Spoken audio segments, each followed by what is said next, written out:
ദേശവാർത്തയിലേക്ക് സ്വാഗതം. പ്രധാന വാർത്തകൾ. മസ്തകത്തിൽ മുറിവേറ്റ അതിരപ്പള്ളിയിലെ കാട്ടാന ചെരിഞ്ഞത് കോടനാട്ടെ ചികിത്സയ്ക്കിടെ. അണുബാധ തുമ്പിക്കൈയിലേക്ക് ബാധിച്ചെന്ന് ഡോക്ടർമാർ. മയക്കുവെടി വെച്ച് പിടികൂടിയത് 2 നാൾ മുൻപ്.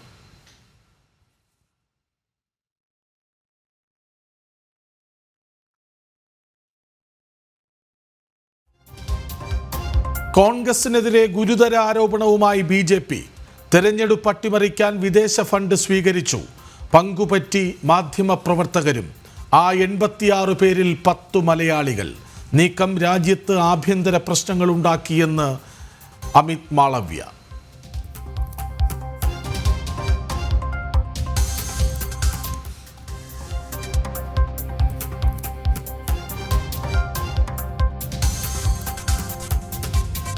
എലപ്പുള്ളി ബ്രൂവറിക്കെതിരെ BJP കോടതിയിലേക്ക്. LDFിൽ CPIയേക്കാൾ വലിയ ഘടകകക്ഷി ഒയാസിസ് കമ്പനിയെന്ന് C. കൃഷ്ണകുമാർ. ബ്രൂവറി വേണ്ടെന്ന് പാലക്കാട് ജില്ലാ CPI എക്സിക്യൂട്ടീവ്. പിണറായിക്ക് മുന്നിൽ ബിനോയ് വിശ്വത്തിന് മിണ്ടാട്ടം മുട്ടിയെന്നും വിമർശനം.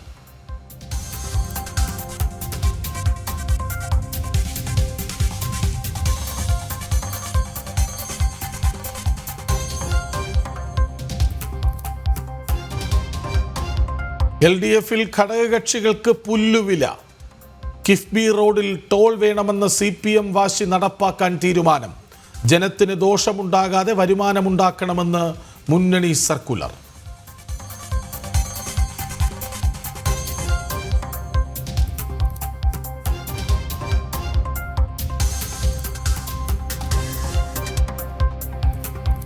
ചരിത്രത്തിലേക്ക് മുന്നേറി കേരളം. രഞ്ജി ട്രോഫിയിൽ നാടാടെ ഫൈനലിലേക്ക്. ഗുജറാത്തിനെതിരെ 2 റൺസിന്റെ 1-ാം ഇന്നിംഗ്സ് ലീഡ്. സക്സേനയ്ക്കും സർവാദയ്ക്കും 2 വിക്കറ്റ് വീതം.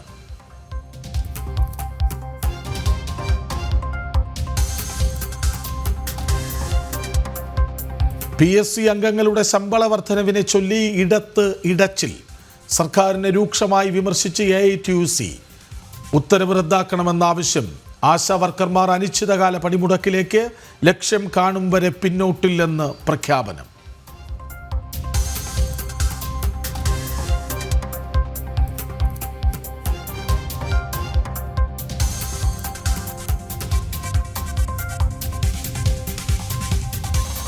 ആഭ്യന്തരമന്ത്രി കാണുന്നുണ്ടോ? തലശ്ശേരിയിൽ പോലീസിനു നേരെ വീണ്ടും സഖാക്കളുടെ ഗുണ്ടായിസം. കസ്റ്റഡിയിലെടുത്ത ആളെ മോചിപ്പിച്ച് CPM പ്രവർത്തകർ. മോചിപ്പിച്ചത് പോലീസുകാരെ ആക്രമിച്ച പ്രതിയെ.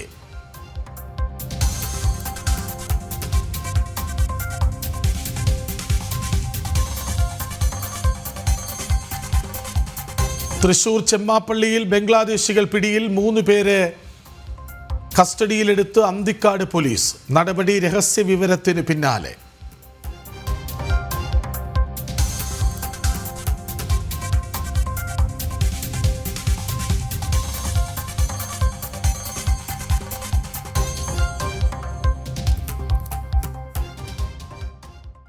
വാർത്തകളിലേക്ക് വിശദമായി. ആദ്യം വേദനിപ്പിക്കുന്ന ആ വാർത്തയാണ്. അതിരപ്പള്ളിയിൽ നിന്ന് കോടനാട് എത്തിച്ച കൊമ്പൻ ചെരിഞ്ഞു.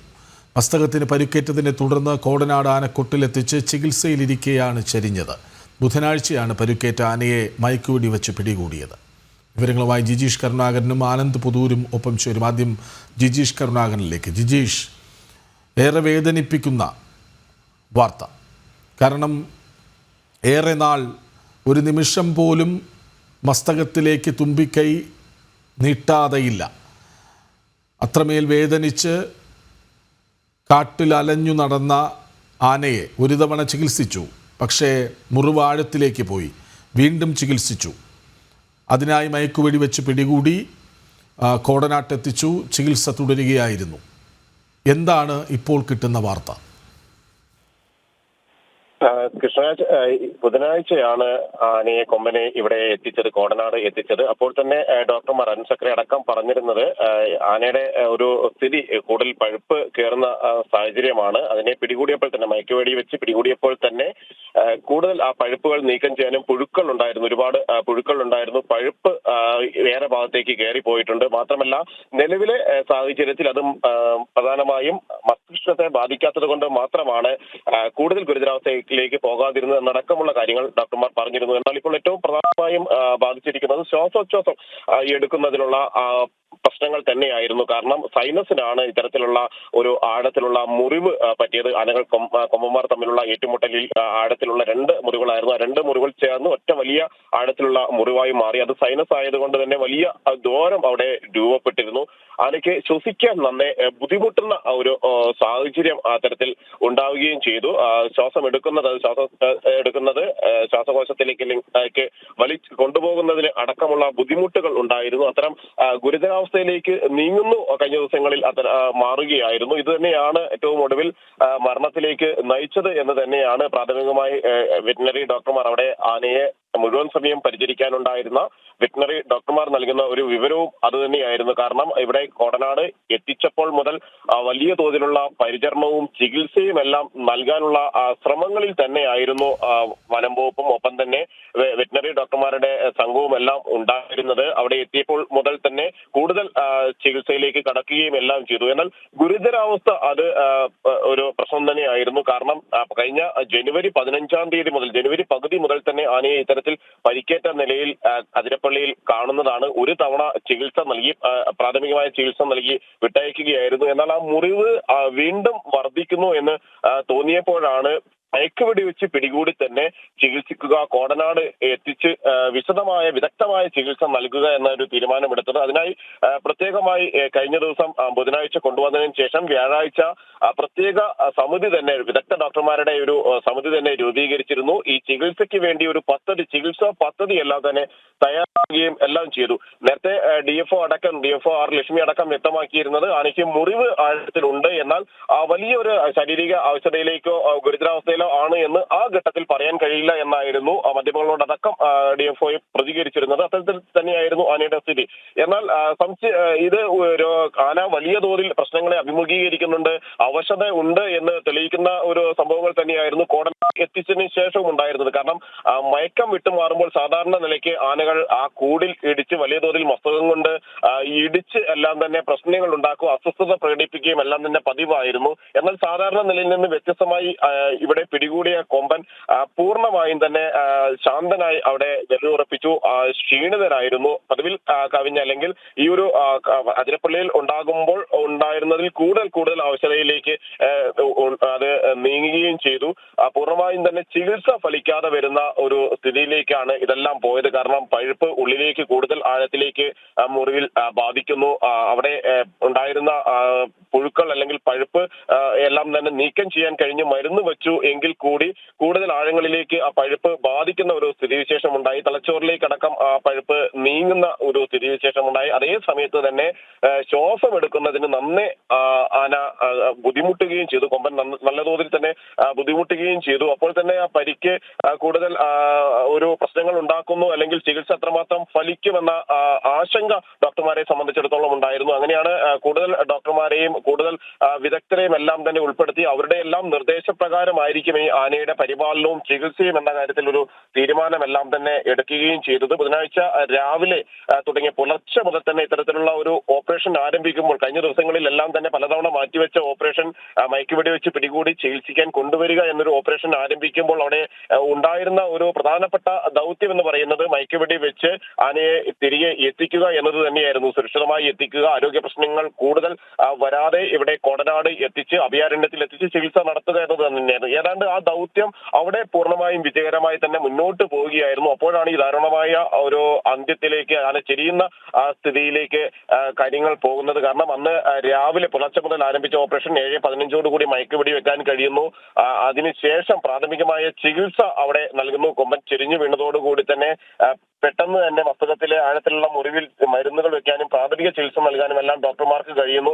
അധികം വൈകാതെ തന്നെ വെറ്റിനറി ആംബുലൻസിൽ ഇവിടെ എത്തിക്കുന്നു. 10:45 എത്തിക്കുന്നു. അതിനുശേഷം ഉടൻ തന്നെ ചികിത്സ ആരംഭിക്കുകയായിരുന്നു. ഡോക്ടർ അരുൺ സക്രയുടെ നേതൃത്വത്തിൽ ചികിത്സ ആരംഭിക്കുകയായിരുന്നു. അവിടെ കോടനാട് ഉള്ള ഡോക്ടർമാരുടെ സംഘം കൂടി അതിലൊപ്പം ചേരുകയും എല്ലാം ചെയ്തു. മാത്രമല്ല പിന്നീട് തൊട്ടടുത്ത ദിവസം പ്രത്യേകം യോഗം ചേർന്ന് ഈ ഡോക്ടർമാരുടെ ഒരു വിദഗ്ധ സംഘത്തെ വെറ്റിനറി ഡോക്ടർമാരുടെയും വിദഗ്ധരുടെയും ആന പരിപാലനത്തിൽ വിദഗ്ധരായവരുടെയും എല്ലാം തന്നെ ഒരു പാനൽ രൂപീകരിച്ചുകൊണ്ട് വിദഗ്ധ ചികിത്സ നൽകുക എന്നൊരു ഘട്ടത്തിലേക്ക് പോവുകയും എല്ലാം ചെയ്തിരുന്നു. ആ ഒരു സാഹചര്യത്തിലാണ് ഇത്തരത്തിൽ ശ്വാസമെടുക്കുന്നതിന്റെ പ്രശ്നങ്ങൾ, സൈനസിനെ ബാധിച്ചിരിക്കുന്ന ആ മുറിവ് അത് കൂടുതൽ ആഴങ്ങളിലേക്ക് പോകുന്നു, പഴുപ്പ് കുറയാത്ത സ്ഥിതി ഉണ്ടാകുന്നു, ശ്വാസം എടുക്കുന്നതിന്റെ ഒരു ബുദ്ധിമുട്ട് അതിനെ കാര്യമായി തന്നെ ബാധിക്കുന്നു, സൈനസിലേറ്റ മുറിവ് കൂടുതൽ ഗുരുതരമാവുകയും എല്ലാം ചെയ്യുകയും ചെയ്തത്. അങ്ങനെയാണ് എല്ലാ ദൗത്യ ശ്രമങ്ങളെയും അവസാനം നിഷ്ഫലമാക്കിക്കൊണ്ട് നിശബ്ദ ജീവി വിട പറഞ്ഞു പോകുന്ന ഒരു സാഹചര്യത്തിലേക്ക് പോവുകയും ചെയ്തത്. അങ്ങനെ കൊമ്പനെ സംബന്ധിച്ചിടത്തോളം അതിനെ എങ്ങനെയും ജീവൻ തിരിച്ചു കൊണ്ടുവരാം, 1-2 മാസത്തെ ചികിത്സയിലൂടെ പൂർണ്ണമായും രോഗം ഭേദമാക്കാം, ഈ പരിക്ക് ഭേദമാക്കാൻ കഴിയും. പിന്നീട് എന്ത് ചെയ്യണമെന്നതടക്കമുള്ള കാര്യങ്ങൾ ആ സമയത്ത് തീരുമാനമെടുക്കാനുള്ള ഒരു ഘട്ടത്തിൽ തന്നെയായിരുന്നു ഉണ്ടായിരുന്നത്. വനം വകുപ്പും DFOയും എല്ലാം തന്നെ ഉണ്ടായിരുന്നത്. 2 മാസം തുടർച്ചയായ ചികിത്സ അനിവാര്യമാണ് എന്ന കാര്യം ഡോക്ടർമാർ വിധി എഴുതുകയും ചെയ്തിരുന്നു. എന്നാൽ ഇത്ര വേഗത്തിൽ ആ പരിക്ക് കൂടുതൽ ഗുരുതരമാവുകയും. ഞാൻ വരാം ആനന്ദ് പുതൂരിലേക്ക്. ആനന്ദ്, ഒരു തവണ ചികിത്സ നൽകിയതാണല്ലോ. ഇതിപ്പോൾ കൊമ്പനെ വളരെ അങ്ങനെ ജീവിക്കാൻ അനുവദിക്കണമെന്ന ആഗ്രഹത്തോടെ തന്നെയാണ് ഈ ചികിത്സ നൽകാനായി മയക്കുവെടി വെച്ചതും കോടനാട്ട് എത്തിച്ചതും ഒക്കെ ശരി തന്നെ. പക്ഷേ ആദ്യവട്ടം പിഴച്ചുവോ? കൃഷ്ണരാജ്, ഡോക്ടർ അരുൺ സക്കറിയ പറഞ്ഞതനുസരിച്ച് ആദ്യഘട്ട ചികിത്സ എന്ന് പറയുന്നത് അതേ രീതിയിൽ തന്നെയാണ് കൊടുക്കേണ്ടതെന്നാണ് അദ്ദേഹം അന്ന് പറഞ്ഞ പ്രധാനപ്പെട്ട കാര്യം. കാരണം ഇത്തരത്തിൽ ക്രോളിലേക്ക്, അതായത് ഈ കൂട്ടിലിട്ട് ചികിത്സിക്കുക എന്ന് പറയുന്നത് വന്യമൃഗങ്ങളെ സംബന്ധിച്ചിടത്തോളം അത് അവസാന ഘട്ടത്തിലേക്കുള്ള ഒരു മാർഗമാണ്. അതുകൊണ്ട് ആദ്യഘട്ടം എന്ന് പറയുന്നത് എല്ലായ്പ്പോഴും ഈ രീതിയിൽ തന്നെയാണ് ചികിത്സിക്കേണ്ടതെന്നാണ് അദ്ദേഹം അന്ന് വ്യക്തമാക്കിയിട്ടുള്ള ഒരു പ്രധാനപ്പെട്ട കാര്യം. അരുൺ സക്കറിയുടെ തീർച്ചയായിട്ടും അദ്ദേഹത്തിന്റെ ഒരു അനുഭവ പരിചയവും അതുപോലെ തന്നെ അദ്ദേഹത്തിന്റെ ഒരു വൈദഗ്ധ്യത്തെയും തീർച്ചയായിട്ടും നമ്മൾ എടുത്തു പറയേണ്ടതുണ്ട്. എന്തായാലും അദ്ദേഹം അന്ന് വ്യക്തമാക്കിയത് അതേ കാര്യം തന്നെയാണ്. അദ്ദേഹം പറഞ്ഞ മറ്റൊരു പ്രധാനപ്പെട്ട കാര്യം, ആദ്യഘട്ട ചികിത്സയിൽ ഏതാണ്ട് 2 ആഴ്ചയോളം ഇത്തരത്തിൽ മികച്ച ഒരു ഫലം ഉണ്ടായിരുന്നു, മികച്ച റിസൾട്ട് ഉണ്ടായിരുന്നു. പക്ഷെ അതിനുശേഷമാണ് ഇത്തരത്തിൽ ഈ ആന പ്രത്യേകിച്ച് ഈ മത്സരത്തിലേക്ക് മണ്ണുവാരിയിടുന്നത്. അത് മുറിവിനെ ഉണങ്ങുന്നതിൽ നിന്ന് തടയുകയും കൂടുതൽ ഇടങ്ങളിലേക്ക് വ്യാപിക്കാനുള്ള ഒരു സാധ്യത അതുമൂലം ഉണ്ടായതുകൊണ്ടാണ് അദ്ദേഹം പറഞ്ഞത്. എന്തായാലും വീണ്ടും 2ാം ഘട്ട ചികിത്സയിലേക്ക് എത്തുമ്പോഴും ഈ സമയദൈർഘ്യം ഉണ്ടായി എന്നുള്ള കാര്യത്തിൽ തർക്കമില്ല. പ്രത്യേകിച്ച് ഈ കൂടുണ്ടാക്കാനുള്ള ദിവസങ്ങൾ കുറച്ച് വൈകിയിരുന്നു. അതുപോലെ തന്നെ വേണ്ട വിധത്തിൽ പക്ഷേ വനംവകുപ്പ് ഈ ചികിത്സയ്ക്കുള്ള എല്ലാ സംവിധാനങ്ങളും ഒരുക്കിയിരുന്നു എന്ന് നമുക്ക് വേണമെങ്കിൽ പറയാം. പ്രത്യേകിച്ച് ഇത്തരത്തിൽ ഇപ്പോൾ DFOയുടെ ഔദ്യോഗികമായിട്ടുള്ള ഒരു പ്രതികരണം വന്നിട്ടുള്ളത് ഇന്ന് രാവിലെ വരെ ആന ഭക്ഷണവും വെള്ളവും കഴിക്കുകയും മരുന്നുകളോട് വളരെ അതാണ് ഗോകുൽ. ഈ കഴിഞ്ഞ ദിവസം നവമാധ്യമങ്ങളിലൂടെ പ്രചരിക്കുന്ന ഒരു ദൃശ്യമുണ്ടായിരുന്നു. ഈ പുല്ല് കൊണ്ട് കൊടുക്കുമ്പോൾ അത് ആവോളം വാങ്ങി കഴിക്കുകയാണ്. സാധാരണ കാട്ടാനകളൊന്നും അത്ര പെട്ടെന്ന് മെരുങ്ങാറില്ല കൂട്ടിൽ കൊണ്ടിട്ടാൽ. അക്രമാസക്തമാകുന്ന നമ്മൾ പലവട്ടം ദൃശ്യങ്ങളിലൂടെ കണ്ടിട്ടുള്ളതാണ്. പക്ഷേ ഇത് വളരെ സൗമ്യമായി തന്നെ പെരുമാറി ഭക്ഷണം എടുത്തു എന്ന വാർത്ത വളരെ സന്തോഷിപ്പിച്ചതായിരുന്നു. അപ്പോൾ അതൊക്കെ നൽകിയ സൂചന വളരെ പെട്ടെന്ന് ഇണങ്ങി ചികിത്സ പൂർത്തിയാക്കി കാട്ടാന സജീവമാകും എന്നതായിരുന്നു. തീർച്ചയായിട്ടും, അതായത് എല്ലാവരും പ്രതീക്ഷിച്ചിരുന്നു, നമ്മളടക്കം പ്രതീക്ഷിച്ചിരുന്നു ആന തിരികെ ജീവിതത്തിലേക്ക് തന്നെ മടങ്ങി വരുമെന്നായിരുന്നു. പക്ഷേ ഓരോ ഘട്ടങ്ങളിലും ഈ അതുമായി ബന്ധപ്പെട്ട അധികൃതർ പറഞ്ഞിരുന്ന പ്രധാനപ്പെട്ട ഒരു കാര്യം 30% മാത്രമാണ് ഇത്തരത്തിൽ ആന മടങ്ങി വരാനുള്ള ഒരു സാധ്യത എന്ന് പറഞ്ഞിരുന്നു. അതിനുശേഷമാണ് ഈ 2ാം ഘട്ട ഇത്തരത്തിലുള്ള ആനയെ പിടികൂടാനുള്ള ശ്രമങ്ങൾ ആരംഭിച്ചതും. എങ്കിലും പക്ഷേ ആനയുടെ പ്രത്യേകിച്ച് കൂടിനകത്ത് തന്നെ ആന മറ്റു ബുദ്ധിമുട്ടുകൾ ഉണ്ടാക്കുന്നില്ല, ഭക്ഷണം എടുക്കുന്നുണ്ട്. ഇന്ന് രാവിലെ അടക്കം അത്തരത്തിൽ ഭക്ഷണം കഴിക്കുകയും അതുപോലെ തന്നെ മരുന്നുകളോട് വളരെ അനുകൂലമായി പ്രതികരിക്കുകയും ചെയ്തിരുന്നു എന്നാണ് DFO പറയുന്നത്. പക്ഷേ ഈ ഡോക്ടർമാർ ചികിത്സിച്ച് മാറുന്നതിനിടയ്ക്കാണ് ആന പെട്ടെന്ന് കുഴഞ്ഞു വീഴുന്നുണ്ടായത്. അതായത് ഡോക്ടർമാർ ചികിത്സിച്ചുകൊണ്ടിരിക്കെ ആന പെട്ടെന്ന് കുഴഞ്ഞു വീഴുകയാണ് ഉണ്ടായത്. ഹൃദയാഘാതമാണ് മരണമെന്നാണ് പ്രാഥമികമായിട്ടുള്ള ഒരു നിഗമനമെന്നാണ് DFO അറിയിക്കുന്നത്. പക്ഷേ പോസ്റ്റ്മോർട്ടത്തിന് ശേഷം മാത്രമേ കൂടുതൽ വിശദ വിവരങ്ങൾ അറിയാൻ സാധിക്കുകയുള്ളൂ എന്നും പറയുന്നുണ്ട്. എന്നാലും അല്പസമയത്തകം തന്നെ അത്തരത്തിലുള്ള നടപടിക്രമങ്ങളിലേക്ക് കടക്കും. എന്തായാലും കേരളത്തിലെ കണ്ണീരിലാഴ്ചക്കൊണ്ട് തന്നെയാണ് അതിരപ്പിള്ളി കൊമ്പൻ ഇപ്പോൾ നമ്മൾ വിട്ടുപോയത്. വളരെ നാടകീയമായിട്ടുള്ള രംഗങ്ങൾ, വളരെ ആ കാടിന്റെ സ്നേഹം മുഴുവൻ അറിയുന്ന ചില രംഗങ്ങൾക്കടക്കം കേരളം സാക്ഷിയായിട്ടാണ്. ഏഴാറ്റുമൂന്ന് ഗണപതി വരുന്നു, ഈ കൊമ്പനെ താങ്ങി നിർത്താനുള്ള ശ്രമങ്ങൾ നടത്തുന്നു. തീർച്ചയായിട്ടും എല്ലാവരുടെയും കണ്ണ് തുറപ്പിക്കുകയും കണ്ണ് നനപ്പിക്കുകയും ചെയ്ത ചില നിമിഷങ്ങളായിരുന്നു. അതിവൈകാരികമായിട്ടുള്ള മുഹൂർത്തങ്ങളിലൂടെ ആയിരുന്നു കഴിഞ്ഞ കുറച്ച് ദിവസങ്ങൾക്ക് മുമ്പ് കേരളം കടന്നുപോയത്. പക്ഷെ നിർഭാഗ്യവശാൽ ഈ കൊമ്പനെ ജീവിതത്തിലേക്ക് മടങ്ങി വരാൻ സാധിച്ചില്ല എന്ന് പറയുന്നത് തീർച്ചയായിട്ടും വളരെ സങ്കടമുണ്ടാക്കുന്ന ഒരു കാര്യം തന്നെയാണ്. കൃഷ്ണരാജ്, ജിജീഷ്, വളരെ അപ്രതീക്ഷിതമായൊരു വാർത്ത കൂടിയായിരുന്നു ഇത്. കാരണം മുറിവുണ്ടെന്നും അത് ആഴത്തിലാണെന്നും ചികിത്സിച്ചാൽ ഭേദമാകും എന്നും ഒക്കെയുള്ള പ്രതീക്ഷകൾ പങ്കുവയ്ക്കപ്പെട്ടിരുന്നുവല്ലോ. ഇന്ന് രാവിലെയും ആന ഭക്ഷണം കഴിച്ചു എന്നാണ് ആനന്ദ് പുതൂരിലൂടെ മനസ്സിലാക്കുന്നത്. ഡോക്ടർമാർ ഇത് പ്രതീക്ഷിച്ചതാണോ? അല്ലെങ്കിൽ ഈ ആദ്യ പ്രതികരണങ്ങളിലൊക്കെ അരുൺ സഖറിയ അടക്കം പറഞ്ഞത് എന്താണ്? അവരെല്ലാം വലിയൊരു പ്രതീക്ഷയിലായിരുന്നു. അവരെ സംബന്ധിച്ചിടത്തോളം അത് ഡോക്ടർ അരുൺ സഖറിയ ആണെങ്കിലും DFO ആർ ലക്ഷ്മി ആണെങ്കിലും മറ്റേ ഓഫീസർമാരാണെങ്കിലും എല്ലാവരും തന്നെ അവരെ സംബന്ധിച്ചിടത്തോളം അവർ ഏറ്റെടുത്ത ഒരു ദൗത്യം അതവർക്ക് അതുവരെ പൂർത്തിയാക്കാൻ കഴിഞ്ഞു എന്നത് മാത്രമല്ല, ഏതാണ്ട് പൂർണ്ണമായും കൊമ്പനെ ചികിത്സിച്ച് ഭേദമാക്കിക്കൊണ്ട് തുടർ നടപടിയിലേക്ക് പോകുന്ന ഒരു സാഹചര്യം ഉണ്ടാക്കാൻ കഴിയുമെന്ന് തന്നെയുള്ള ഒരു പ്രതീക്ഷയുണ്ടായിരുന്നു. എന്നാൽ അരുൺ സഖറിയ ചില ആശങ്കകൾ തുടക്കം മുതൽ തന്നെ കാര്യമായി പങ്കുവച്ചിരുന്നു. അദ്ദേഹം അങ്ങനെയാണ് മാധ്യമങ്ങളോട് സംസാരിക്കുമ്പോൾ ഒരു കാര്യം പറഞ്ഞിരുന്നത്. ഈ ദൗത്യം പൂർണ്ണമായി എന്ന് പറയുമ്പോൾ ആദ്യഘട്ടത്തിൽ ഇതുവരെയുള്ള കാര്യങ്ങൾ ദൗത്യം പൂർണ്ണമായി എന്നത് മാത്രമാണ് ചിന്തിക്കേണ്ടതുള്ളൂ. അതിനപ്പുറമുള്ള കാര്യങ്ങൾ ചികിത്സയിലൂടെ ഭേദമാക്കേണ്ടതുണ്ട്. അതിന് ഏറെ നടപടി ഉണ്ട്.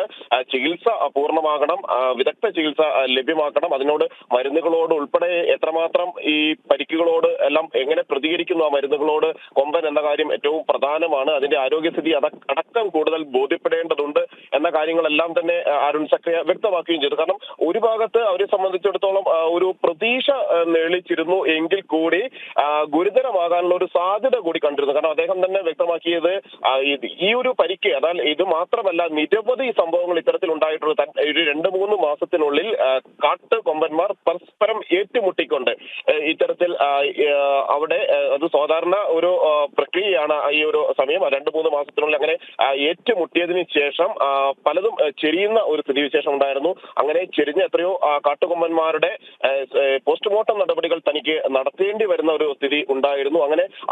അങ്ങനെയുള്ള സ്ഥിതിയിലാണ് ഇവിടെ ഈ ഒരു ആഴത്തിലുള്ള മുറിവ് ഇവിടെ സംഭവിച്ചിരിക്കുന്നത്. സ്വാഭാവികമായും അത് ഗുരുതരമാകാനുള്ള കാരണം മറ്റ് ആനകൾ പലതും ചെരിയുകയാണ് ഈ അത്തരം സംഭവങ്ങളിൽ പതിവ്. അതുകൊണ്ട് തന്നെ ആഴത്തിലുള്ള ഈ മുറിവ് സമാനമായ മുറിവുകൾ തന്നെയാണ് മറ്റ് ആനകൾക്കും ഇത്തരം ഏറ്റുമുട്ടലിൽ ഉണ്ടാകാറുള്ളതും. അതുകൊണ്ട് തന്നെ മരുന്ന് കൊണ്ട് എത്രമാത്രം ഭേദമാക്കാം എന്നത് തങ്ങളുടെ ഒരു പരമാവധി ശ്രമം എന്ന നിലയ്ക്കാണ് തുടരുക. എന്നാൽ ആന ഭക്ഷണം കഴിക്കുന്നു എന്നതും ഭക്ഷണം എടുക്കുന്നു, തീറ്റ എടുക്കുന്നു എന്നതെല്ലാം തന്നെ ഒരു പോസിറ്റീവായ കാര്യമായി തന്നെയാണ് ഡോക്ടർമാർ കണ്ടിരുന്നത്. ആന ഭക്ഷണം കഴിക്കുന്നു എങ്കിൽ പോലും ശ്വാസം എടുക്കാനുള്ള ഒരു ബുദ്ധിമുട്ട് അത് വിദഗ്ധ സംഘം ഡോക്ടർമാരുടെ സംഘം ശ്രദ്ധിച്ചിരുന്നു. അത് മാറിയെങ്കിൽ മാത്രമാണ് ഒരു ജീവൻ നിലനിർത്തിക്കൊണ്ട് പോകാൻ കഴിയുള്ളൂ. കാരണം മുറിവുകൾ ഉണങ്ങേണ്ടതുണ്ട്, സൈനസിനേറ്റ ഗുരുതരമായ പരിക്കുകൾ മാറേണ്ടതുണ്ട്. എങ്കിൽ മാത്രമാണ് അതിന്റെ ശ്വാസോച്ഛ്വാസം അടക്കമുള്ള കാര്യങ്ങൾ പൂർണ്ണമായും നടത്താൻ കഴിയുള്ളൂ. അങ്ങനെയെങ്കിൽ മാത്രമാണ് ആരോഗ്യം വീണ്ടെടുത്തുകൊണ്ട് ചികിത്സയോട് പ്രതികരിക്കുന്ന, മരുന്നുകളോട് പ്രതികരിക്കുന്ന ആ ഒരു സ്ഥിതിയിലേക്ക് എത്താൻ കഴിയുകയുള്ളൂ എന്നെല്ലാം തന്നെയായിരുന്നു ഡോക്ടർമാർ ആ ഘട്ടത്തിൽ വെറ്റിനറി ഡോക്ടർമാർ വിധി എഴുതുകയും ചെയ്തിരുന്നത്. അവരുടെ വലിയൊരു പരിചരണം ഈ ഒരു സമയത്തെല്ലാം തന്നെ ലഭിച്ചിരുന്നു. ആനക്കൂട്ടിലുള്ള ആനയെ പൂർണ്ണ സമയം തന്നെ ഡോക്ടർമാർ നിരീക്ഷിച്ചു വരികയായിരുന്നു. അതിന്റെ ഓരോ ആരോഗ്യ പ്രശ്നവും അത് ഏത് തരത്തിലാണ്, അല്ലെങ്കിൽ ഈ ആരോഗ്യ പ്രശ്നങ്ങൾ ഉണ്ടാകുമ്പോൾ അത് എങ്ങനെയാണ് മരുന്നുകളോട് പ്രതികരിക്കുന്നത്, കൂടുതൽ ഗുരുതരമാകുന്നുണ്ടോ, ശ്വാസം എടുക്കുന്നത് അടക്കമുള്ള തടസ്സങ്ങൾ കാണിക്കുന്നുണ്ടോ തുടങ്ങിയ കാര്യങ്ങളെല്ലാം തന്നെ നിരന്തരമായി ഡോക്ടർമാർ നിരീക്ഷിച്ച് വരികയും ചെയ്യുന്നുണ്ട്. എന്നാൽ സ്വാഭാവികമായും ആ പരിക്കിന്റെ ഗുരുതരാവസ്ഥ മരുന്നുകളോട് പ്രതികരിക്കാത്ത ഒരു സ്ഥിതിയിലേക്ക് കാര്യങ്ങൾ കൊണ്ടുപോയി. ഭക്ഷണം കഴിക്കുന്നുണ്ട് എങ്കിൽ പോലും അതിന്റെ അവശത ഒരു സ്ഥിതി കാര്യങ്ങൾ കൂടുതൽ പ്രശ്നങ്ങളിലേക്ക് പോയി. അങ്ങനെ അത് മറ്റ് അവയവങ്ങളെ എല്ലാം തന്നെ ബാധിക്കുന്ന ഒരു സ്ഥിതിവിശേഷം ഡോക്ടർ അത് അക്കാര്യങ്ങൾ നേരത്തെ തന്നെ സൂചിപ്പിച്ചിരുന്നു. കാരണം മസ്തിഷ്കത്തിലേക്ക് പഴുപ്പ് എത്തുന്ന ഒരു സ്ഥിതി വന്നു കഴിഞ്ഞാൽ കാര്യങ്ങൾ കൈവിട്ടു പോകും, ചികിത്സ ഫലിക്കാതെ വരുന്ന ഒരു സ്ഥിതിവിശേഷം ഉണ്ടാകും. എങ്ങനെയാണോ ആ മസ്തിഷ്കത്തെ അത് ബാധിക്കുന്നത്, അല്ലെങ്കിൽ അതിലേക്ക് ആ പഴുപ്പ് കടന്നു കയറുന്നത് എന്നത് തന്നെയാണ് അതിൽ പ്രധാനം. അതിനു മുമ്പ് തന്നെ മുറിവുകൾ ഉണക്കാൻ കഴിഞ്ഞാൽ മാത്രമാണ് കൊമ്പനെ തിരികെ ജീവിതത്തിലേക്ക് കൊണ്ടുവരാൻ കഴിയുകയുള്ളൂ, അതിന്റെ സ്വാഭാവിക ജീവിത രീതിയിലേക്ക് തിരികെ എത്തിക്കാൻ കഴിയുകയുള്ളൂ. അല്ലെങ്കിൽ ആ മുറിവ് അങ്ങനെ തന്നെ നിൽക്കുകയും അത് കൂടുതൽ പഴുപ്പും മറ്റു ഭാഗങ്ങളിലേക്ക് ബാധിക്കുകയും എല്ലാം ചെയ്താൽ അവയവങ്ങളെ കാര്യമായി തന്നെ അത് എഫക്ട് ചെയ്യുമെന്ന കാര്യം ഡോക്ടർമാർ സൂചിപ്പിക്കുകയും ചെയ്തിരുന്നു. അങ്ങനെയാണ് ഈ ഒരു പരിക്ക് അല്ലെങ്കിൽ അതിന്റെ ആ ഗുരുതരാവസ്ഥ തന്നെയാണ് ഒടുവിൽ ആന ചെരിയുന്ന സ്ഥിതിയിലേക്കും രക്ഷിക്കാനുള്ള ദൗത്യങ്ങളും അത് ആന രക്ഷപ്പെടുമെന്ന എല്ലാ പ്രതീക്ഷകളെയും എല്ലാം അസ്തമിപ്പിച്ചുകൊണ്ട് ഇത്തരം ഒരു സ്ഥിതിവിശേഷം സംജാതമാക്കിയിരിക്കുന്നത്. അത് എല്ലാവരെയും സംബന്ധിച്ചിടത്തോളം, കാരണം അവിടെ ആ പ്രദേശത്തുണ്ടായിരുന്ന ആളുകളാണെങ്കിലും കോടനാടുണ്ടായിരുന്ന ആളുകളാണെങ്കിലും എല്ലാം അവർ നമ്മളോട് ആ സമയത്ത് പങ്കുവച്ച ഒരു വികാരം എന്ന് പറയുന്നത് തങ്ങളും പ്രാർത്ഥനയിലാണ് കൊമ്പന്റെ ജീവൻ രക്ഷിക്കുന്നതിന് വേണ്ടി. കാരണം ഈ ഒരു സാഹചര്യത്തിൽ അതിനെ കാണുന്നത് വേദനാജനകം. അതിരപ്പള്ളിയിൽ മസ്തകത്തിൽ മുറിവേറ്റ കൊമ്പൻ ചരിഞ്ഞു എന്ന ദുഃഖവാർത്ത. ചികിത്സയ്ക്കായി മയക്കുവെടി വെച്ച് പിടികൂടി കോടനാട്ടെ ആനക്കൊട്ടിലിൽ എത്തിച്ചതാണ്. ഭക്ഷണം കഴിക്കുന്നു എന്ന വാർത്തകൾ പുറത്തു വന്നിരുന്നു. ഇന്ന് രാവിലെയും ഭക്ഷണം കഴിച്ചു. പക്ഷേ അപ്രതീക്ഷിതമായി ആന ചെരിഞ്ഞു എന്ന വാർത്ത പുറത്തു വരുന്നു. വിവരങ്ങൾ നൽകുകയായിരുന്നു ആനന്ദ് പുതൂരും ജിജീഷ് കരുണാകരൻ. വിദേശ ഫണ്ട് സ്വീകരിച്ച് കോൺഗ്രസും ചില മാധ്യമ പ്രവർത്തകരും രാജ്യത്ത് തെരഞ്ഞെടുപ്പ് അട്ടിമറിക്കാൻ ശ്രമിച്ചുവെന്ന് BJP. 10 മലയാളികളടക്കം 86 പേർ വിദേശ പണം കൈപ്പറ്റി രാജ്യ താൽപ്പര്യങ്ങൾക്ക് വിരുദ്ധമായി പ്രവർത്തിച്ചു. വിദേശ സ്വാധീനത്തിലുള്ള മാധ്യമപ്രവർത്തനം രാജ്യത്ത് ആഭ്യന്തര പ്രശ്നങ്ങൾ സൃഷ്ടിച്ചുവെന്നും BJP IT സെൽ മേധാവി അമിത് മാളവ്യ ആരോപിച്ചു. വിവരങ്ങളുമായി ജിഷ്ണു കൃഷ്ണൻ ഒപ്പം ചേരുന്നു. ജിഷ്ണു, വളരെ ഗുരുതരമായ ആരോപണങ്ങൾ. ഒന്ന്, രാജ്യത്തെ തെരഞ്ഞെടുപ്പ് അട്ടിമറിക്കാൻ വിദേശ ഫണ്ട് സ്വീകരിച്ചു എന്നതാണ്. 2, അതിൽ മലയാളികൾ 10 പേരുണ്ട് എന്നതാണ്. മാധ്യമപ്രവർത്തകരുമുണ്ടാകും. രാജ്യ താൽപ്പര്യങ്ങൾക്ക് വിരുദ്ധമായി പ്രവർത്തിച്ചു എന്നത് മൂന്നാമത്തെ കാര്യം. മറ്റൊന്ന്, ഇത്തരം വിദേശ സ്വാധീനത്തിലുള്ള മാധ്യമപ്രവർത്തനം രാജ്യത്ത് ആഭ്യന്തര പ്രശ്നങ്ങൾ സൃഷ്ടിച്ചു. ഏറെ ഗുരുതരമായ 4 പോയിന്റുകൾ. എന്താണ് വിവരങ്ങൾ?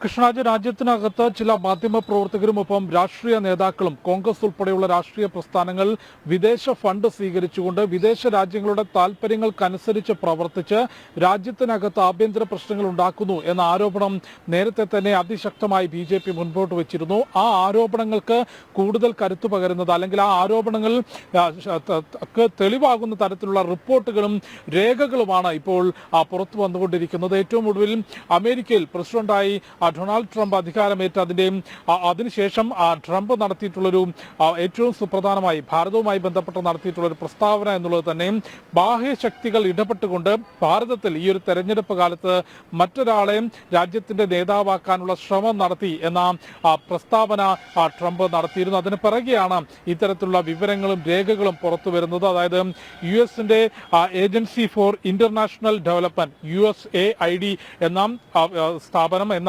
സ്ഥാപനത്തിലൂടെ വിവിധ രാജ്യങ്ങളിലെ മാധ്യമ പ്രവർത്തകർക്കും സ്ഥാപനങ്ങൾക്കും പണം ചിലവഴിച്ചിട്ടുണ്ട്. അതിൽ ഭാരതത്തെ സംബന്ധിച്ച് പരിശോധിക്കുമ്പോൾ ട്രംപ് അധികാരത്തിൽ വരുന്നതിന് മുൻപ് ഈ USAID വഴി ഭാരതത്തിലെ 86-ലധികം മാധ്യമ പ്രവർത്തകർക്കും രാഷ്ട്രീയ പ്രവർത്തകർക്കും സാമ്പത്തികമായി പണം ലഭിച്ചിട്ടുണ്ട്. മാധ്യമ പ്രവർത്തകർക്ക് നേരിട്ട് ലഭിക്കുന്ന സ്റ്റേറ്റ്മെന്റ് അല്ലെങ്കിൽ ഗ്രാന്റ് എന്നുള്ള രീതിയിലാണ് ഈ പണം ലഭിക്കുന്നതെങ്കിലും ആ സമയത്ത് USAID ശ്രമിച്ചത് ഈ മാധ്യമ പ്രവർത്തകരെ സ്വാധീനിച്ചുകൊണ്ട് രാജ്യത്ത് ഭാരതത്തിനകത്ത് ഭാരത വിരുദ്ധമായിട്ടുള്ള പ്രവർത്തനങ്ങൾ നടത്തുന്നതിനാണ് ശ്രമം നടന്നിട്ടുള്ളത്.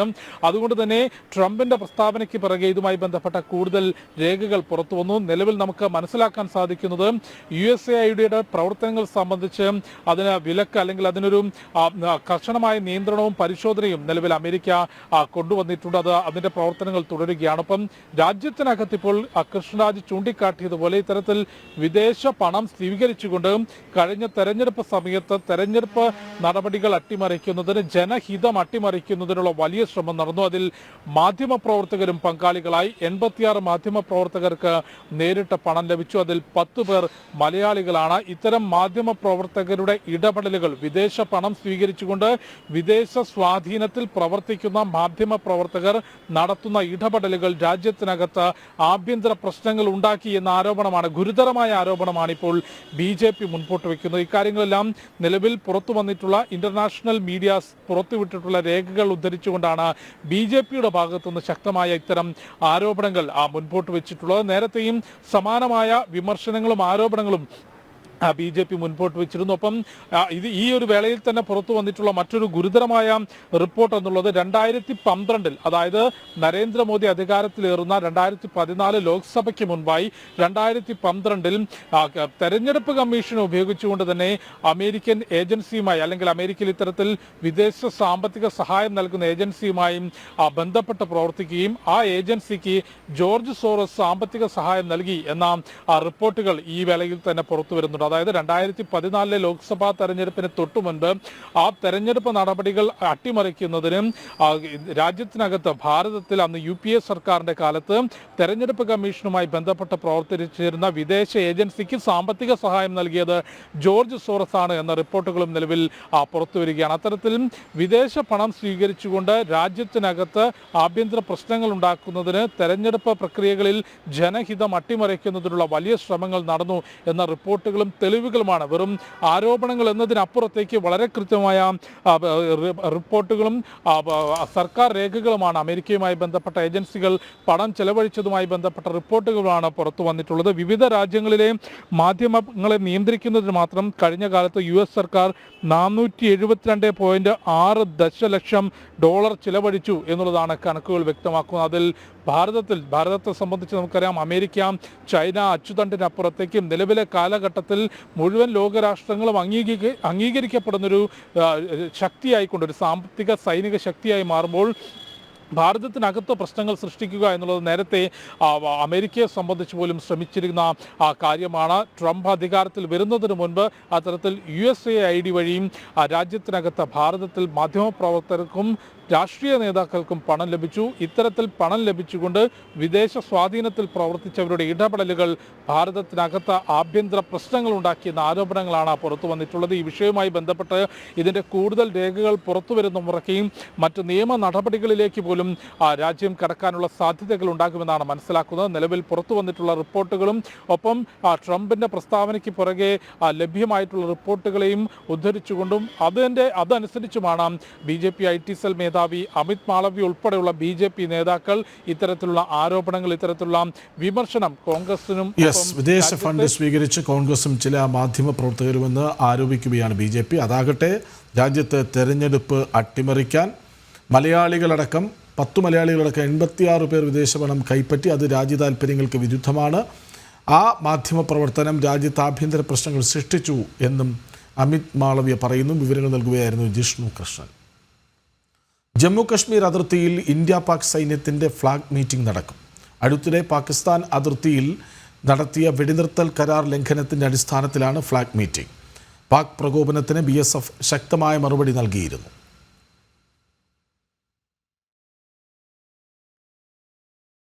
സംസ്ഥാനത്തെ കിഫ്ബി റോഡുകളിൽ ടോൾ പിരിവ് ഉറപ്പായി. ഘടകകക്ഷി എതിരഭിപ്രായം വകവയ്ക്കാതെ LDF നേതൃത്വം കിഫ്ബിയുടെ സംരക്ഷണം ഉറപ്പാക്കണമെന്ന് സർക്കാരിനോട് LDF ആവശ്യപ്പെട്ടു. ഇടതുമുന്നണി സർക്കുലറിന്റെ പകർപ്പ് ജനം TVക്ക് ലഭിച്ചു. സർക്കാർ കൈക്കൊള്ളുന്ന തീരുമാനങ്ങൾ ജനദ്രോഹപരവും ഇടത് നയങ്ങൾക്കെതിരാണെന്നുമുള്ള വിമർശനങ്ങൾക്കിടയിലാണ് മദ്യപ്ലാന്റിന് പിന്നാലെ കിഫ്ബി ടോളിനുകൂടി ഇടതുമുന്നണി പച്ചക്കൊടി കാട്ടുന്നത്. കിഫ്ബിയെ സംരക്ഷിക്കാൻ നടപടി വേണമെന്നും ജനങ്ങൾക്ക് ദോഷമുണ്ടാകാത്ത രീതിയിൽ പദ്ധതികളിൽ നിന്ന് വരുമാനം ഉണ്ടാക്കണമെന്നും LDF പുറത്തിറക്കിയ സർക്കുലറിൽ പറയുന്നു. ഇതോടെ കിഫ്ബി റോഡുകളിൽ ടോൾ പിരിവുണ്ടാകുമെന്ന് ഉറപ്പായി. തദ്ദേശ തെരഞ്ഞെടുപ്പ് അടുത്തിരിക്കെ ടോളിൽ ജനവികാരം എതിരാകുമെന്നാണ് CP നിലപാട്. ഘടകകക്ഷികളുടെ എതിർപ്പ് വകവയ്ക്കാതെയാണ് ഇടതുമുന്നണി സർക്കുലർ പുറത്തിറക്കിയത്. ദേശീയപാതയിലെ ടോൾ പിരിവിലടക്കം ശക്തമായ പ്രതിഷേധം അറിയിച്ച് രംഗത്തുവന്ന ഇടതുമുന്നണി തന്നെയാണ് കിഫ്ബി റോഡുകളിലെ ടോൾ പിരിവിനെ പിന്തുണച്ച് രംഗത്തെത്തിയിരിക്കുന്നത് ശ്രദ്ധേയമാണ്. മാത്രമല്ല, കിഫ്ബി ജനങ്ങൾക്ക് മേൽ ഭാരം അടിച്ചേൽപ്പിക്കില്ല എന്നത് മുൻ ധനമന്ത്രി തോമസ് ഐസക് അടക്കം വ്യക്തമാക്കിയിരുന്നു. സർക്കാരിന്റെ ഈ നയമാറ്റം തന്നെയാണ് ഏറെ വിമർശിക്കപ്പെടുന്നത്. സമാനതകളില്ലാത്ത സാമ്പത്തിക പ്രതിസന്ധിയിലൂടെ സംസ്ഥാനം കടന്നുപോകുമ്പോൾ ജനങ്ങളെ പിഴിഞ്ഞ് പണമുണ്ടാക്കുക എന്ന രീതിയാണ് സർക്കാർ കൈക്കൊള്ളുന്നത്. ടോൾ പിരിവ് വരുമ്പോൾ 50ഓളം റോഡുകൾക്ക് ഇത് ബാധകമാകും. യാത്രാ ചിലവ് ഉൾപ്പെടെ വൻതോതിൽ വർദ്ധിക്കും. ജനം, തിരുവനന്തപുരം. BJP ദേശീയ വക്താവ് ഗൗരവ് ഭാട്ടിയ ഡൽഹിയിൽ മാധ്യമങ്ങളെ കാണുന്നു. തത്സമയം MOU किया उन्होंने.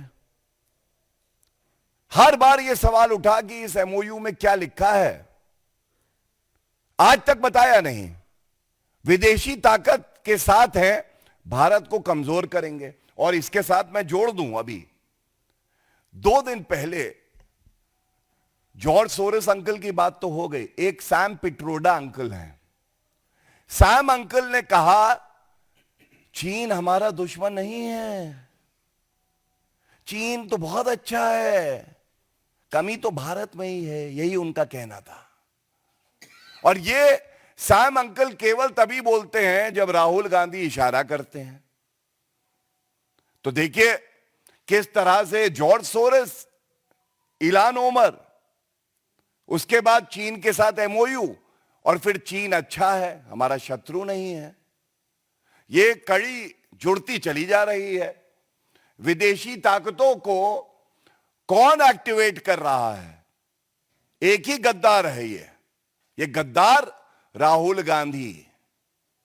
इसके बाद एक और तथ्य बहुत महत्वपूर्ण है। सोनिया गांधी जी ये FDL-AP, ये फेडरेशन जो थी उसकी को चेयरपर्सन थी। भारतीय जनता पार्टी ने इसी प्लेटफॉर्म से सवाल पूछे। हमने पूछा ये बताइए, जब वो को चेयरपर्सन थी FDL-AP की, तब रेजोल्यूशन पास हो रहे थे कि कश्मीर जो है वो इंडिपेंडेंट क्यों ना हो।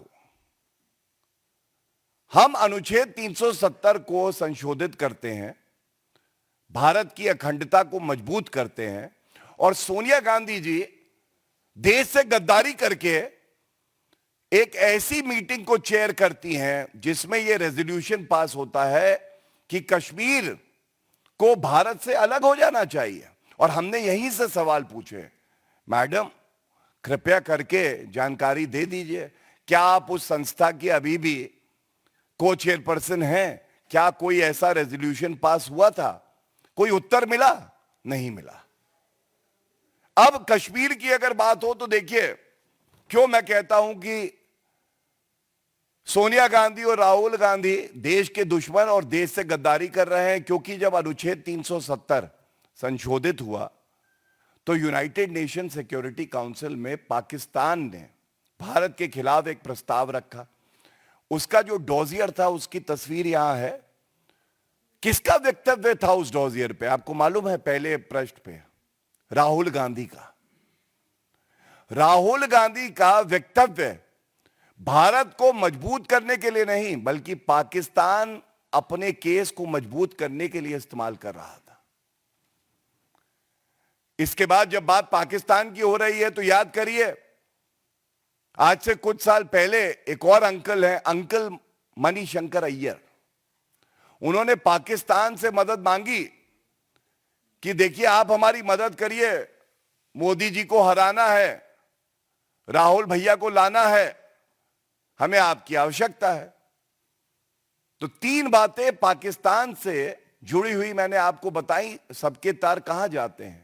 गांधी परिवार, राहुल गांधी नकली गांधी, और सोनिया गांधी नकली गांधी। अब इसके साथ एक बात और तथ्य बता दें। अभी कुछ दिन पहले deputy leader of opposition Gaurav Gogoi, इनकी धर्मपत्नी के तार ISI സോണിയയ്ക്കും രാഹുലിനുമെതിരെ ആഞ്ഞടിച്ച് BJP ദേശീയ വക്താവ് ഗൗരവ് ഭാട്ടിയ തത്സമയം ആണ് കണ്ടത്. മറ്റു വാർത്തകളിലേക്ക്. സ്ഥാനക്കയറ്റ സ്ഥലം മാറ്റ വ്യവസ്ഥകളിൽ മാറ്റം കൊണ്ടുവരാനുള്ള നീക്കത്തിൽ എതിർപ്പുമായി സർക്കാർ ജീവനക്കാരുടെ സംഘടനകൾ.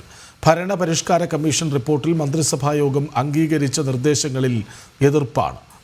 സ്ഥാനക്കയറ്റത്തിനും ബൈ ട്രാൻസ്ഫർ നിയമനങ്ങൾക്കും പരീക്ഷ വേണമെന്നതടക്കമുള്ള നിർദ്ദേശങ്ങളാണ് സംഘടനകൾ തള്ളുന്നത്. ജനം എക്സ്ക്ലൂസീവ്. സർക്കാർ ജീവനക്കാരുടെ ബൈ ട്രാൻസ്ഫർ നിയമനം, സ്ഥാനക്കയറ്റം, പരിശീലനം, സ്ഥലം മാറ്റം, പ്രൊബേഷൻ തുടങ്ങിയവ സംബന്ധിച്ച 4ാം ഭരണപരിഷ്കാര കമ്മീഷന്റെ 4ാമത് റിപ്പോർട്ടിലെ ശുപാർശകൾക്ക് സംസ്ഥാന മന്ത്രിസഭാ ഭേദഗതികളോടെ അംഗീകാരം നൽകിയിരുന്നു. സർക്കാർ അംഗീകരിച്ച ശുപാർശകളിലാണ് ജീവനക്കാരുടെ സംഘടനകൾ കടുത്ത എതിർപ്പുയർത്തുന്നത്. ഉദ്യോഗസ്ഥ ഭരണപരിഷ്കാര വകുപ്പ് അഡീഷണൽ ചീഫ് സെക്രട്ടറി വിളിച്ചു ചേർത്ത സർവീസ് സംഘടനകളുടെ യോഗത്തിലാണ് ഭരണ പ്രതിപക്ഷ സർവീസ് സംഘടനകൾ ഒറ്റക്കെട്ടായി വിയോജിപ്പ് അറിയിച്ചത്.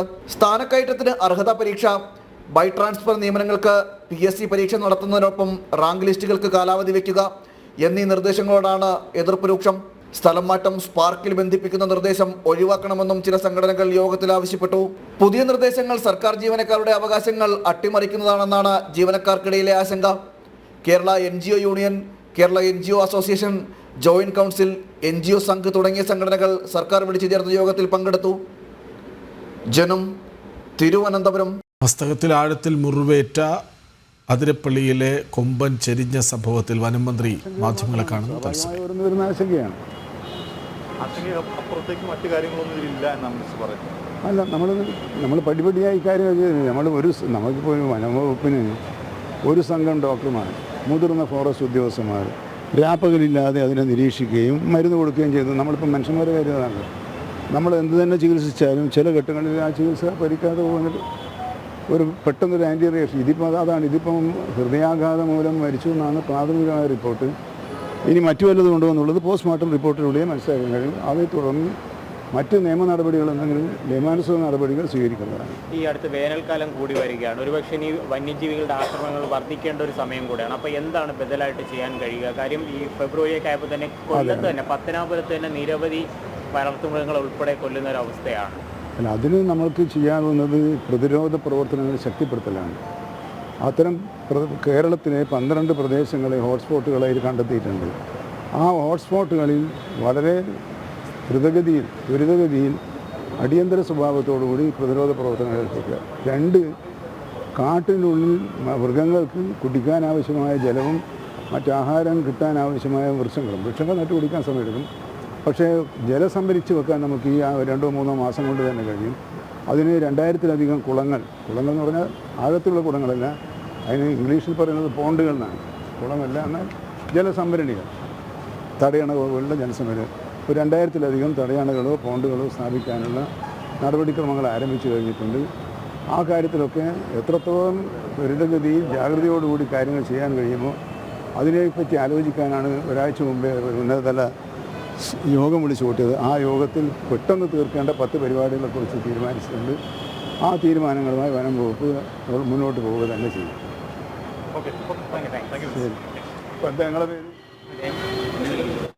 ഹൃദയാഘാതത്തെ തുടർന്നാണ് അതിരപ്പള്ളിയിലെ കൊമ്പൻ ചരിഞ്ഞത് എന്നാണ് പ്രാഥമിക നിഗമനം. മറ്റെന്തെങ്കിലും കാരണമുണ്ടോ എന്ന് അന്വേഷിക്കും.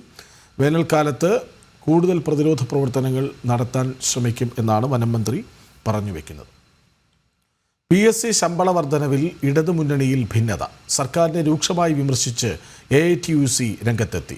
മിനിമം വേതനം പോലും ലഭിക്കാത്ത ആയിരങ്ങൾ സംസ്ഥാനത്തുള്ളപ്പോഴാണ് സർക്കാർ നടപടിയെന്നും വിമർശനം. വർഷം 4 കോടിയുടെ അധിക ബാധ്യതയുണ്ടാക്കുന്ന നടപടി ഇടതു സർക്കാരിന് യോജിച്ചതല്ലെന്നും ഉത്തരവ് റദ്ദാക്കണമെന്നും CPI തൊഴിലാളി സംഘടനയായ AITUC ആവശ്യപ്പെട്ടു. PSC ചെയർമാന്റെയും അംഗങ്ങളുടെയും ശമ്പളവും ആനുകൂല്യങ്ങളും വർദ്ധിപ്പിച്ച നടപടിയിലാണ് ഇടതുമുന്നണിയിൽ നിന്ന് തന്നെ പ്രതിഷേധ സ്വരങ്ങൾ ഉയരുന്നത്. CPI അനുകൂല സംഘടനയായ AITUC സർക്കാർ നടപടിയിൽ രൂക്ഷ വിമർശനം ഉന്നയിച്ച് രംഗത്തെത്തി. നടപടി ഇടത് സർക്കാർ നയമല്ലെന്നും AITUC വിമർശിക്കുന്നു. സാമ്പത്തിക പ്രതിസന്ധിയുടെ പേരിൽ സ്കൂൾ പാചക തൊഴിലാളികൾ, ആശ, അംഗൻവാടി വർക്കർമാർ, പൊതുവിതരണ മേഖലയിലെ താൽക്കാലിക ജീവനക്കാർ തുടങ്ങി വിവിധ മേഖലയിലെ നിരവധി തൊഴിലാളികൾക്ക് അർഹമായ വേതനം പോലും കൊടുക്കുവാൻ സർക്കാരിന് കഴിയാത്ത സ്ഥിതിയാണ്.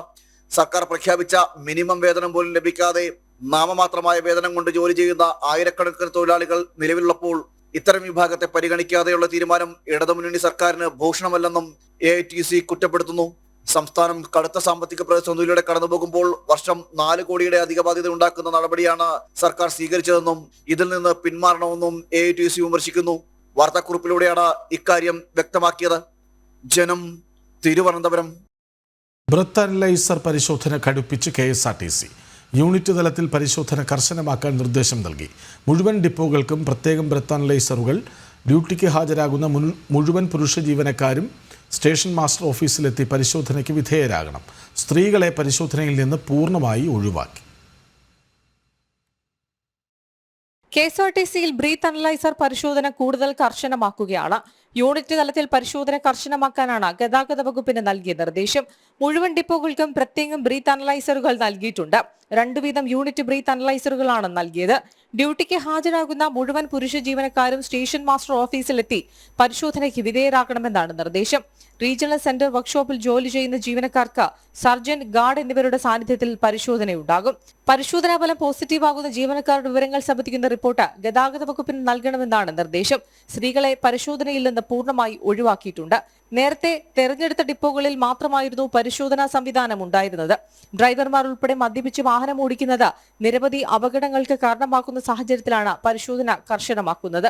എന്നാൽ ഡ്യൂട്ടിയിൽ പ്രവേശിക്കുന്നതിന് മുൻപ് പരിശോധന നടത്തുമെന്ന് പറയുമ്പോൾ ഡ്യൂട്ടിക്കിടയിൽ ജീവനക്കാർ മദ്യപിക്കുകയാണെങ്കിൽ കണ്ടെത്താൻ എന്ത് സംവിധാനമുള്ളത് എന്ന ചോദ്യം ഉയരുന്നുണ്ട്.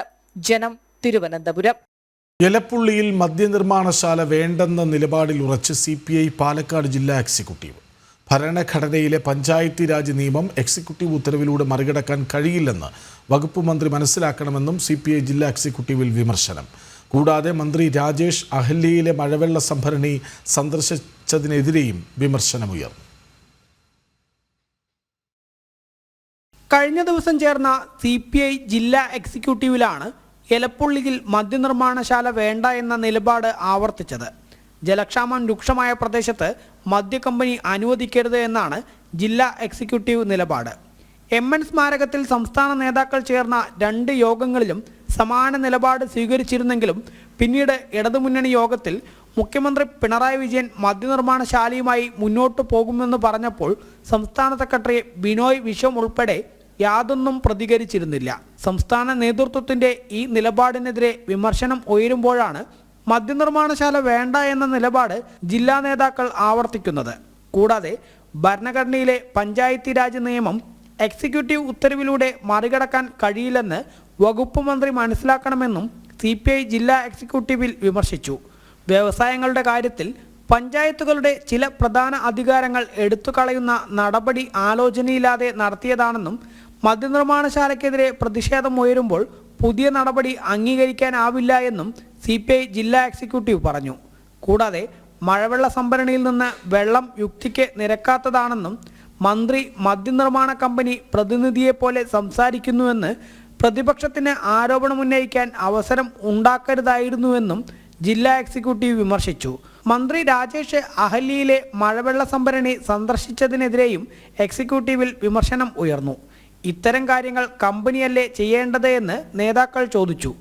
സംസ്ഥാന എക്സിക്യൂട്ടീവ് അംഗം VK ചാമുണ്ണി, ജില്ലാ സെക്രട്ടറി KP സുരേഷ് രാജ് തുടങ്ങിയവരുടെ നേതൃത്വത്തിലായിരുന്നു യോഗം ചേർന്നത്. ജനം, പാലക്കാട്. അതേസമയം ബ്രൂവറി വിഷയത്തിൽ BJP കോടതിയിലേക്ക്. മദ്യനിർമ്മാണത്തിന് മലമ്പുഴ ഡാമിൽ നിന്ന് വെള്ളമെടുക്കുന്നതും മദ്യക്കമ്പനിക്ക് വേണ്ടി പഞ്ചായത്തി രാജ് ചട്ടങ്ങളെ തന്നെ അട്ടിമറിക്കുന്ന സർക്കാർ നടപടിക്കുമെതിരെയാണ് കോടതിയെ സമീപിക്കുന്നത്. ഇടതുമുന്നണിയിൽ CPIയേക്കാൾ വലിയ ഘടകകക്ഷിയായി ഒയാസിസ് കമ്പനി മാറിയെന്നും മന്ത്രി MP രാജേഷിന്റെ പ്രസ്താവന ഭരണഘടനാ ലംഘനമെന്നും BJP സംസ്ഥാന ജനറൽ സെക്രട്ടറി C കൃഷ്ണകുമാർ ആരോപിച്ചു. മദ്യശാല വിഷയത്തിൽ സർക്കാർ നിലപാട് സാധാരണക്കാർക്ക് സംശയമുണ്ടാക്കുന്നതെന്ന് കോൺഗ്രസ് നേതാവ് തിരുവഞ്ചൂർ രാധാകൃഷ്ണൻ. വിഷയത്തിൽ LDF ഘടകകക്ഷികൾക്ക് തന്നെ എതിർപ്പുണ്ട്. സഭാമേലധ്യക്ഷന്മാർ പൂർണ്ണമായും എതിർക്കുന്നു. സഭകളുടെയും ജനങ്ങളുടെയും അഭിപ്രായങ്ങൾക്ക് സർക്കാർ പുല്ലുവില കൽപ്പിക്കുന്നുവെന്നും തിരുവഞ്ചൂർ കുറ്റപ്പെടുത്തി. ഇടതുപക്ഷ ജനാധിപത്യ മുന്നണിയുടെ ഒരുപറ്റം ആളുകൾ, അവർ നേതാക്കന്മാർ, ചില ഘടകകക്ഷികൾ, അവരെല്ലാം എതിരാണ് എന്ന് പറഞ്ഞാൽ LDF തന്നെ ഒരു ഏകീകൃതമായ രൂപത്തിലുള്ള അഭിപ്രായമില്ല. കേരള ജനസുഭൻ ടോട്ടലായി എതിർക്കുകയാണ്. നമ്മൾക്ക് കേരളത്തെ മദ്യവിമുക്തമാക്കുന്നതിന് വേണ്ടി ശ്രമം നടത്തിക്കൊണ്ടിരുന്ന സഭാ മേലധ്യക്ഷന്മാർ പരിപൂർണമായി അതിനെ എതിർക്കുകയാണ്. ഇത്രയും എതിർപ്പ് വന്നിട്ടും ഇത് നടത്തണം എന്ന് വളരെ വാശി പിടിക്കത്തക്ക വിധത്തിൽ എന്ത് കമ്മിറ്റ്മെൻറ്റാണ് ഈ ഗവൺമെൻറ്റിനുള്ളത്? ഈ ഗവൺമെൻറ്റിന് ഒരു കമ്മിറ്റ്മെൻറ്റും ഇല്ലെങ്കിൽ അങ്ങനെ ചെയ്യേണ്ട കാര്യമില്ലല്ലോ. ഇവരൊക്കെ പറയുന്നതനുസരിച്ചൊക്കെ വിട്ടുകളഞ്ഞാൽ പോരെ. അത് വിട്ടുകളയുന്നതിന് പകരം ആരെന്ത് പറഞ്ഞാലും ശരി ഞങ്ങളിത് നടപ്പാക്കും എന്നൊരു വാശി പിടിക്കേണ്ട കാര്യം എന്താ? ആ വാശിയല്ലേ ഇപ്പം നടക്കുന്നത്. അങ്ങനെ വാശിയാണെങ്കിൽ ഇതെന്തുകൊണ്ടാണ് ഇങ്ങനെ ഒരു റിജിഡായിട്ടുള്ള സ്റ്റാൻഡ് എടുക്കുന്നത് എന്ന് ജനങ്ങളോട് പറയണ്ടേ? അത് പറയുന്നുമില്ല. അപ്പോൾ ബ്രൂവറി കാര്യത്തിനകത്ത് ഇവർക്കുള്ള അഗ്ലി ഹേസ്റ്റിനെസ്സിൻ്റെ കാര്യം ജനങ്ങൾക്ക് ഒത്തിരി സംശയത്തോടു കൂടി കാണുകയാണ്. ആ സംശയങ്ങളാണ് ഇതിനകത്തെ ഏറ്റവും പ്രബലമായ കാര്യം. ഡൽഹിയിൽ ആദ്യ മന്ത്രിസഭാ യോഗത്തിൽ തന്നെ സുപ്രധാന പ്രഖ്യാപനങ്ങൾ നടത്തി രേഖ ഗുപ്ത സർക്കാർ. ലോകത്തിലെ ഏറ്റവും വലിയ ആരോഗ്യ പരിരക്ഷാ പദ്ധതി ആയുഷ്മാൻ ഭാരത് ഡൽഹിയിലും നടപ്പാക്കും. AAP സർക്കാരിൻ്റെ കെടുകാര്യസ്ഥതയും ധൂർത്തും വ്യക്തമാക്കുന്ന CAG റിപ്പോർട്ട് നിയമസഭയിൽ വയ്ക്കാനും മന്ത്രിസഭാ യോഗത്തിൽ തീരുമാനമായി. കേന്ദ്ര സർക്കാർ 2019 ആരംഭിച്ച സുപ്രധാന പദ്ധതിയാണ് ആയുഷ്മാൻ ഭാരത്. പ്രതിവർഷം 5 ലക്ഷം രൂപയുടെ ആരോഗ്യ പരിരക്ഷ നൽകുന്ന ഈ പദ്ധതിക്ക് 12.34 കുടുംബങ്ങളിലായി 55 കോടി ഗുണഭോക്താക്കളുണ്ട്. ലോകത്തിലെ ഏറ്റവും വലിയ ആരോഗ്യ പദ്ധതിയായ ആയുഷ്മാൻ ഭാരത് ഡൽഹിയിലെ ആം ആദ്മി സർക്കാരും പശ്ചിമ ബംഗാളിലെ മമതാ സർക്കാരും നടപ്പാക്കിയിരുന്നില്ല. ഇന്നലെ ഭരണത്തിലേറിയ രേഖ ഗുപ്ത സർക്കാരിന്റെ ആദ്യ മന്ത്രിസഭാ യോഗത്തിൽ തന്നെ ആയുഷ്മാൻ ഭാരത് ഡൽഹിയിൽ നടപ്പാക്കാൻ തീരുമാനിച്ചു. മാത്രമല്ല, കേന്ദ്ര സർക്കാർ നൽകുന്ന 5 ലക്ഷം രൂപ കൂടാതെ ഡൽഹി സർക്കാർ 5 ലക്ഷം അധികമായി നൽകും. അതായത് ഡൽഹിയിൽ ആയുഷ്മാൻ ഭാരത് പദ്ധതിയുടെ ഭാഗമാകുന്ന ഒരാൾക്ക് പ്രതിവർഷം 10 ലക്ഷത്തിന്റെ ആരോഗ്യ പരിരക്ഷ ലഭ്യമാകും. ഡൽഹിയിലും ആയുഷ്മാൻ ഭാരത് നടപ്പാക്കുമെന്നത് ഈ തെരഞ്ഞെടുപ്പിലെ BJPയുടെ പ്രധാന വാഗ്ദാനങ്ങളിൽ ഒന്നായിരുന്നു.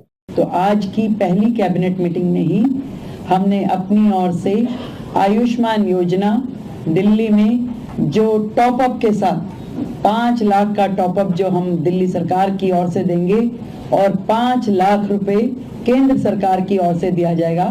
സ്ത്രീകൾക്ക് പ്രതിമാസം 2500 രൂപയുടെ സാമ്പത്തിക സഹായം നൽകുന്ന മഹിളാ സ്മൃതി യോജനയുടെ ആദ്യ ഗഡു അടുത്ത മാസം 8 നൽകും. ആം ആദ്മി സർക്കാരിനെ പ്രതിക്കൂട്ടിലാക്കുന്ന 14 CAG റിപ്പോർട്ട് ഡൽഹി നിയമസഭയിൽ വയ്ക്കാനും ഇന്നലത്തെ മന്ത്രിസഭാ യോഗത്തിൽ തീരുമാനമായി.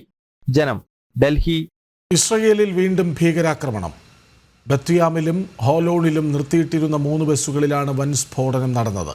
2 ബസ്സുകളിൽ സ്ഥാപിച്ച സ്ഫോടക വസ്തുക്കൾ നിർവീര്യമാക്കി. ഭീകരാക്രമണത്തിൽ ആളപായമില്ല. ഇസ്രയേൽ ബത്യാമിലും ഹൊലോണിലുമാണ് ഭീകരാക്രമണമുണ്ടായത്. നിർത്തിയിട്ടിരുന്ന 3 ബസ്സുകളിലാണ് വൻ സ്ഫോടനം നടന്നത്. 2 ബസ്സുകളിൽ സ്ഥാപിച്ച സ്ഫോടക വസ്തുക്കൾ പ്രതിരോധ സേന നിർവീര്യമാക്കി. വെസ്റ്റ് ബാങ്ക് അതിർത്തിയിൽ നിർത്തിയിട്ട ബസ്സുകളിലാണ് സ്ഫോടനമുണ്ടായത്. സംഭവത്തിൽ ആളപായമില്ല. ആർക്കും പരിക്കേറ്റതായി റിപ്പോർട്ട് ചെയ്തിട്ടില്ല. IED സ്ഫോടനമാണ് നടന്നതെന്ന് ഇസ്രയേൽ പ്രതിരോധ സേന വ്യക്തമാക്കി. വെസ്റ്റ് ബാങ്ക് അതിർത്തിയിലെ ഭീകര സംഘടനകൾക്കെതിരെ നടപടി ആരംഭിക്കാൻ പ്രധാനമന്ത്രി ബെഞ്ചമിൻ നെതന്യാഹു നിർദ്ദേശം നൽകിയതിന് പിന്നാലെയാണ് സംഭവം. വെസ്റ്റ് ബാങ്ക് കേന്ദ്രീകരിച്ച് ഭീകരപ്രവർത്തനം നടത്തുന്നവരെ പ്രതിരോധിക്കാൻ ഇസ്രായേൽ ഭരണകൂടം നിർദ്ദേശം നൽകി കഴിഞ്ഞു. വെസ്റ്റ് ബാങ്ക് മേഖലയിൽ ശക്തമായ പരിശോധന നടത്താനും പ്രധാനമന്ത്രി ബെഞ്ചമിൻ നെതന്യാഹു നിർദ്ദേശം നൽകിയിട്ടുണ്ട്. ഗാസയിലെ ജനങ്ങളെ മാറ്റിപ്പാർപ്പിക്കുന്നത് സംബന്ധിച്ച് ട്രംപ് മുന്നോട്ട് വെച്ച നിർദ്ദേശങ്ങൾ ബെഞ്ചമിൻ നെതന്യാഹു അംഗീകരിച്ചിരുന്നു. വെസ്റ്റ് ബാങ്ക് കേന്ദ്രീകരിച്ച് പ്രവർത്തിക്കുന്ന ചില സംഘടനകൾ ഇതിനെ എതിർത്തിരുന്നതായും സൂചനകളുണ്ട്. മാറ്റിപ്പാർപ്പിക്കാനുള്ള തീരുമാനമാണ് പ്രകോപനത്തിന് കാരണമെന്നും കരുതപ്പെടുന്നുണ്ട്. ഇന്റർനാഷണൽ ഡെസ്ക്, ജനം. ഇന്ത്യൻ വംശജൻ കാഷ് പട്ടേലിനെ FBI തലവനായി അമേരിക്ക സെനറ്റ് തെരഞ്ഞെടുത്തു. 49-നെതിരെ 51 വോട്ടുകൾക്കാണ് കാഷ് പട്ടേലിനെ തെരഞ്ഞെടുത്തത്. ആദ്യ ട്രംപ് സർക്കാരിൽ നാഷണൽ ഇന്റലിജൻസ്, പ്രതിരോധ വകുപ്പ് എന്നിവയുടെ ഉപദേഷ്ടാവായിരുന്നു. അമേരിക്കൻ കുറ്റാന്വേഷണ ഏജൻസിയുടെ തലവനായി ഇന്ത്യൻ വംശജൻ കശ്യപ് പട്ടേൽ എന്ന കാഷ് പട്ടേൽ. FBIയുടെ 9ാമത്തെ ഡയറക്ടറാകും കാഷ് പട്ടേൽ. 49-നെതിരെ 51 വോട്ടുകൾക്കാണ് കാഷ് പട്ടേലിന്റെ നിയമനത്തിന് അമേരിക്കൻ സെനറ്റ് അംഗീകാരം നൽകിയത്. പ്രസിഡന്റ് ഡൊണാൾഡ് ട്രംപിന്റെ അടുത്ത അനുയായിയും വിശ്വസ്തനുമാണ് കാഷ് പട്ടേൽ അറിയപ്പെടുന്നത്. 1980-ൽ ന്യൂയോർക്കിലാണ് കാഷിന്റെ ജനനം. ഗുജറാത്ത് വംശജരായ ഇന്ത്യൻ കുടിയേറ്റക്കാരാണ് കാഷിന്റെ മാതാപിതാക്കൾ. പേസ് ലണ്ടൻ സർവകലാശാലകളിലായിരുന്നു നിയമപഠനം. അന്താരാഷ്ട്ര ഭീകരവാദ കേസുകൾ കൈകാര്യം ചെയ്യുന്ന ഫെഡറൽ പ്രോസിക്യൂട്ടറായി അദ്ദേഹം സേവനമനുഷ്ഠിച്ചു. പല അന്വേഷണങ്ങളും നയിച്ച ഇദ്ദേഹം അൽ-ഖ്വയ്ദ, ഇസ്ലാമിക് സ്റ്റേറ്റ് ഭീകരർക്കെതിരെ നടത്തിയ പോരാട്ടവും ശ്രദ്ധേയമായി. 2016-ലെ US തെരഞ്ഞെടുപ്പിൽ റഷ്യൻ ഇടപെടൽ അന്വേഷിച്ച സംഘത്തിലുണ്ടായിരുന്നു. ന്യൂൺസ് മെമ്മോ എന്ന രഹസ്യരേഖയുടെ പ്രധാന രചയിതാവ് പട്ടേലായിരുന്നു. 2017-ൽ ട്രംപ് സർക്കാരിന്റെ ഭാഗമായി നാഷണൽ ഇന്റലിജൻസ്, പ്രതിരോധ വകുപ്പ് എന്നിവയുടെ ഉപദേഷ്ടാവായിരുന്നു അന്ന് കശ്യപ്. FBI തലവനായി നിയമിതനാകുന്ന പട്ടേലിന്റെ തീരുമാനങ്ങൾ എന്താകുമെന്നാണ് ലോകം ഉറ്റുനോക്കുന്നത്. ബ്യൂറോയുടെ ഘടനയും ദൌത്യവും പട്ടേൽ പുനഃപരിശോധിച്ചേക്കുമെന്നും റിപ്പോർട്ടുണ്ട്. FBIയെ പരിഷ്കരിക്കുന്നതിനുള്ള കാഴ്ചപ്പാട് ഗവൺമെന്റ് ഗാങ്സ്റ്റേഴ്സ് എന്ന പുസ്തകത്തിൽ കാഷ് പട്ടേൽ വിവരിക്കുന്നുണ്ട്. ഇന്റർനാഷണൽ ഡെസ്ക്, ജനം. തടവിൽ കഴിയുന്ന എല്ലാ ബന്ദികളെയും തിരിച്ചെത്തിക്കുമെന്ന് ഇസ്രയേൽ ജനതയ്ക്ക് ഉറപ്പു നൽകി പ്രധാനമന്ത്രി ബെഞ്ചമിൻ നെതന്യാഹു. ഹമാസിന്റെ കസ്റ്റഡിയിൽ കൊല്ലപ്പെട്ടവരുടെ ദുഃഖത്തിൽ പങ്കുചേരുന്നതായും നെതന്യാഹു പറഞ്ഞു. ഹമാസ് വിട്ടുകൊടുത്ത മൃതദേഹം ഷെറി ബീബാസിൻ്റേതല്ലെന്ന് ഇസ്രയേൽ വ്യക്തമാക്കി.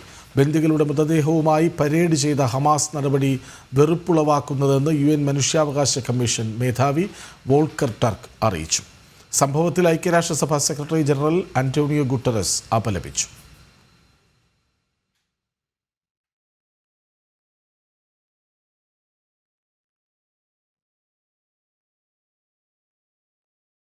വാർത്ത പൂർണ്ണമാകുന്നു. നമസ്തേ.